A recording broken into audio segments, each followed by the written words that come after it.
Hi everyone, it's Julia Webster here. I did previously record this. It was 25 minutes long, so I'm going to try to zoom through this. I won't add in any extra comments this time except for this comment right here, and we're going to get going now. So this is the social media marketing plan for Frosty's Donuts. This right here is a picture of their original Brunswick location, which is on Main Street. This is the street view on Google. It was originally opened up in 1965 by Bob and June Frost, and it was originally a Spudnick's Donuts, actually, and then they, 5 years later, opened it as a Frosty's because they wanted something for their own. And then after the death of June Frost, Bob sold the business to the Amdals, and since then they have opened up 3 more locations in Bath, Gardner, and Freeport.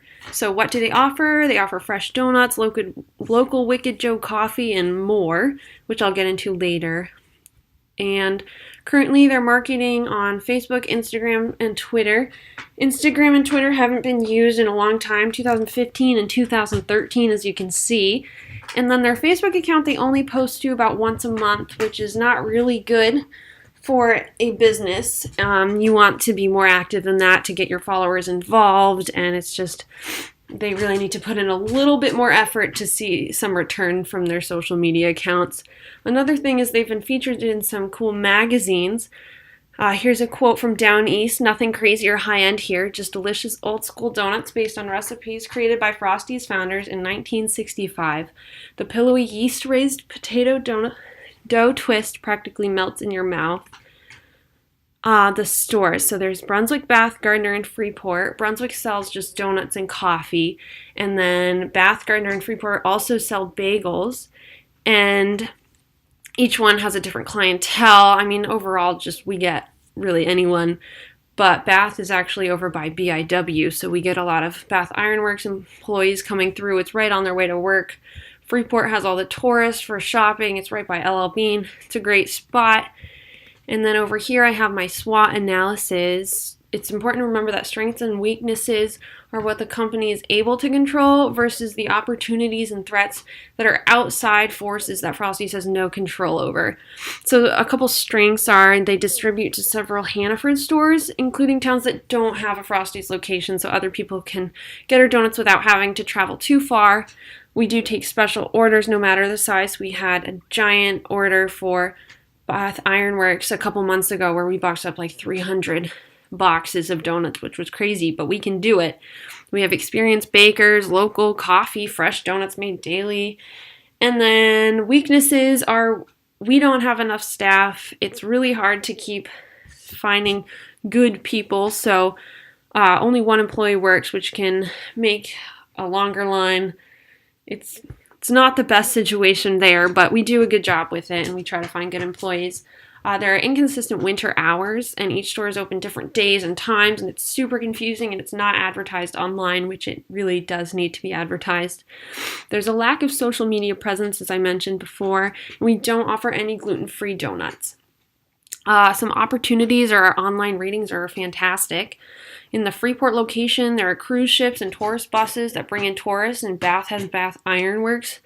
And then rainy days, when it's rainy, so many people want donuts, and they don't want to be at the beach, so that's really great. And there are some threats, like Dunkin' Donuts and Starbucks, who have espresso drinks and donuts and different options. And it's really hard to find good workers is a threat. And then there's also people don't always drive out in snowstorms and freezing weather, so that puts a damper on some of our good donut selling days. Another thing to do is the listening for the donut industry, which I didn't know there was a donut industry until this project. So the industry brought in about $3.6 billion in the U.S. in 2018. Dunkin' is the largest in the U.S., and Mr. Donut in Japan is actually the worldwide leader for total market share. And Krispy Kreme, Tim Hortons are other major competitors within the United States. There aren't really any Krispy Kremes or Tim Hortons in Maine left anymore. Or not in this area, at least. Some news, Dunkin' Donuts dropped their donuts in their name, so now they're just Dunkin', as they're trying to get away from the donuts. They do still sell them, but they're really trying to shift their focus to coffee and fancy drinks and other foods. McDonald's added donut sticks to their menu was another big news this year. And also, crazy donut flavors are trending. The FDA had to shut down NyQuil-infused donuts. But donuts like chai cream donuts and donut-filled sandwiches are on the rise, so if Frosties could get into that, that'd be really good. Be neat for them to do. Competitors within the industry, Dunkin' has an on-the-go mobile app. They use their Facebook, Twitter, and Instagram accounts regularly and efficiently. They're always posting to everything. The bad thing is that their posts oftentimes are really just advertisements, and people don't really want that. They want the more community feel, and that's something that Frosties could be able to provide them. So that's something to look at. And there's not really enough customer involvement on the Dunkin' page as well. The Holy Donut isn't as big as Dunkin', but they're located in Portland, so they're close enough that I consider them one of the top competitors of Frosties Donuts. And they use their Facebook and Instagram accounts really well. They post artsy photos of their donuts and fun cartoons. They highlight customers on Facebook, and that creates a really great morale. A couple months ago, they posted about their customer of the month. These people had traveled up, I forget where, I think it was like Kentucky, and so they do a really good job with their Facebook. They don't really post often enough. They post more often than than Frosties, but they don't post often enough, in my opinion. The target market for each store may be different, but overall, online, we're targeting millennial moms at Frosties. So on average, the millennial mom spends 8 hours online in one day, which is crazy to me. What are they looking at? They're looking at lifestyle, fashion, food, beauty, and travel blogs. They want to see parenting tips, DIYs, cooking ideas, hacks to make life easier. So if we could start posting about different DIY donut tricks, like that would be fun for them to see. That would really draw them in. And millennial moms, they value their time and their money. Dunkin' has the on-the-go ordering. Frosties doesn't. So a lot of times they're going to Dunkin' because it's more time efficient for them.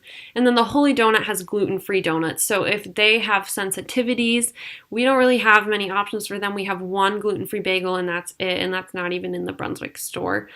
So that's just something that maybe Frosties could look at, maybe find somewhere that they can find some gluten-free donuts that they can purchase instead of making, because they tried to make gluten-free donuts at one point, but the taste wasn't the same and it was just costing them too much than they were making. So if they could find a way to get that to work, that'd be awesome. And here's a 2018 study of social media activities. 86% of Americans between the ages of 18 and 29 use at least one social media site. And as an increasing number of small businesses have social media, it becomes more crucial that your company stands out. My initial recommendations is that Frosties should post to their Facebook, Instagram, and Twitter accounts daily with the goal of having people engage in Frosties content, as well as adding content of their own and then tagging Frosties, which lets their followers see Frosties and find us and hopefully come in and buy our donuts. For their website, the domain expired this February when I was trying to look at it. And so if they got that renewed, they could update their top menu bar and have updated store locations and hours, putting in some sort of online ordering system, because right now you have to call the store and order the donuts. In order to do this, you would have to send an email confirmation to them. Otherwise, they should just call in. Links to all Frosty social media pages should be found at every single page on the website, so people can easily click and access those.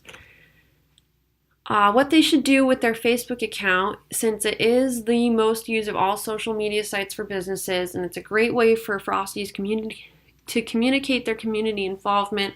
The Brunswick Movies in the Parks shows free movies in Brunswick on the green, and if we could post about movie times, then maybe moms are more likely to follow us. They'll come in, get a donut. LL Bean in Freeport hosts free concerts and events all the time. We could post about those. People could come in, get some smoothies before they go to a concert.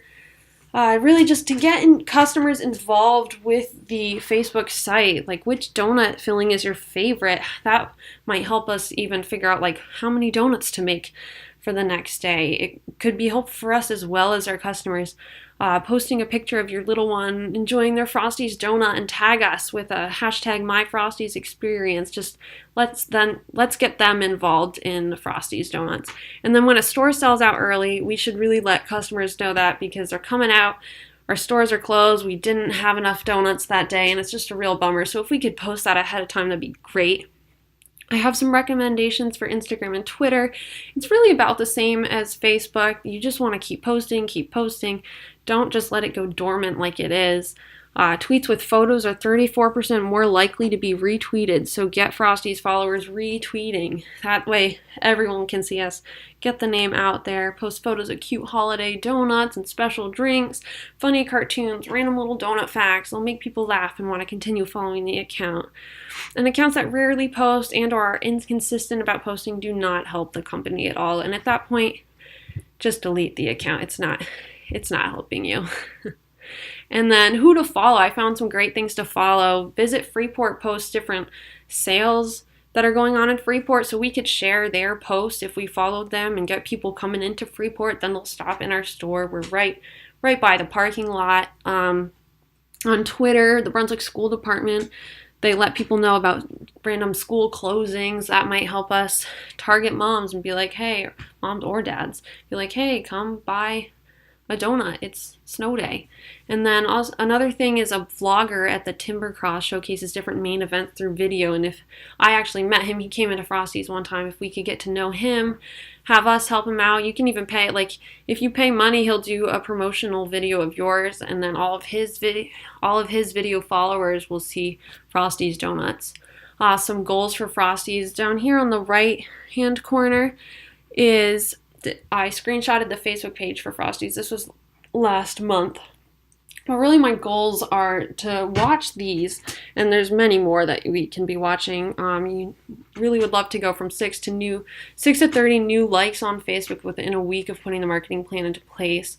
I want more people to have marked themselves as here at Frosty's, get the website up and running as soon as possible, add in a new ordering system by July, and then the Instagram and Twitter accounts should hit 500 followers before August ends.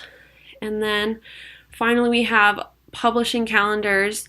Here's the weekly one just to help give a rough idea, like you should be posting every day, maybe even twice a day. Here's some ideas how you might go about doing it. And then for our monthly one, there's holidays, themes. If it's the Super Bowl Sunday, do something cute with footballs. Or Teacher Appreciation Day. Get those teachers coming in. You can do Halloween, cute tea and mugs, hot tea month, National Bagel Day, just a bunch of random cute days that you could work with. And then just finally, best of luck to Frosty's Donuts. It was a great semester. So